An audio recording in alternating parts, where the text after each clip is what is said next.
We've been talking about this evening is perhaps a rocky period, we could put it, between the White House and Israel. What's the online reaction to that? Well, we are seeing lots of tweets like this one that I'm putting up on screen now, Netanyahu holding up a chicken, and a lot of people finding a lot of humour with the language. One person tweeting, "Chicken shit gate is the best named gate yet."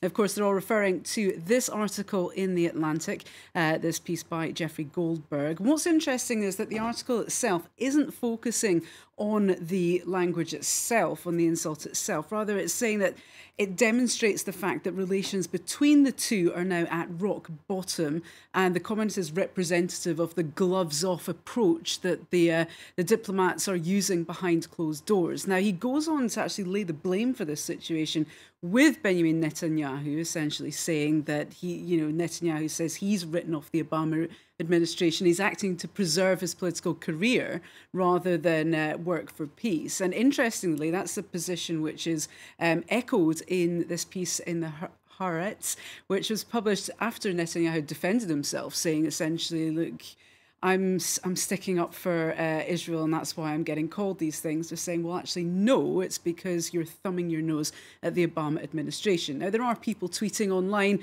support of Bibi, as he's colloquially known, saying this is a chicken shit and a fighter, obviously pointing to the fact that Obama's there with his afro smoking a cigarette. Another person saying, Obama smoked ganja, allegedly. Netanyahu smoked terrorist, referring to his time in service. But another thing which is dividing people, certainly in Israel, is the way this insult has been translated.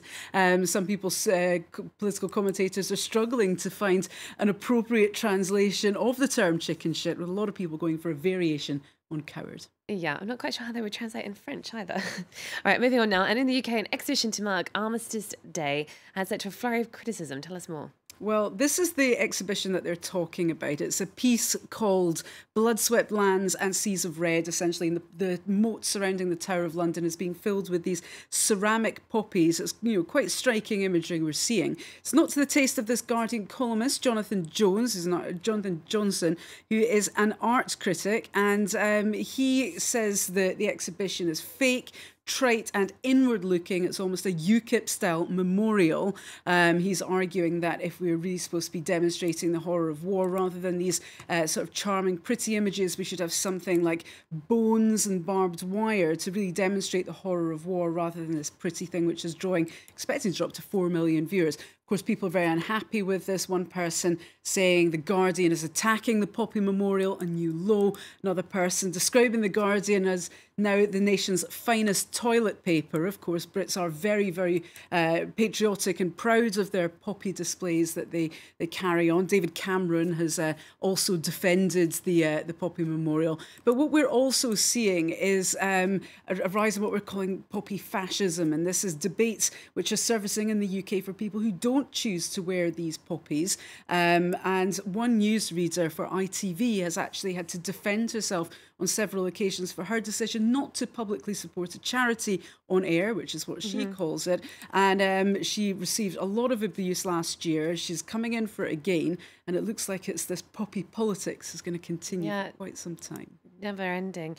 Right, finally, we're going to talk about the Islamic State group. Well, we talk about them frequently here on False Cat. There's some unintended victims of their rise, aren't there? Yes, that's the people who share a moniker with the Islamic State group. Of course, they were known as ISIS in certain parts of the English press. And unfortunately, there's companies who are known as ISIS as well. We've got a Belgian chocolatier. They're having to change their brand name. Of course, Anne Summers had the misfortune of launching a range called ISIS around the same time as James Foley was executed. But now the more recent examples of people called ISIS who could be set to be, their days are numbered next. One of them is the Downtown Abbey dog. There were suggestions in a recent episode that he was looking peaky and might have to be put down. People speculating this is because he shares a name with the terrorist group. Of course, serious examples is one girl from Australia, an 8-year-old, who was victimised because of that name. And this treatment has actually led to people called ISIS to start this petition saying, please inform the media, please stop calling the terrorists by our name. So trying to reclaim and recapture that name for themselves. It is a very unfortunate coincidence, isn't it? All right, thank you very much for that look at what's happening online. Alan Moydin. We're going to take a short break, but stay with us. I'll be back in just a few minutes' time with all the latest world news, including that emergency meeting of the UN Security Council on Israel building houses in East Jerusalem.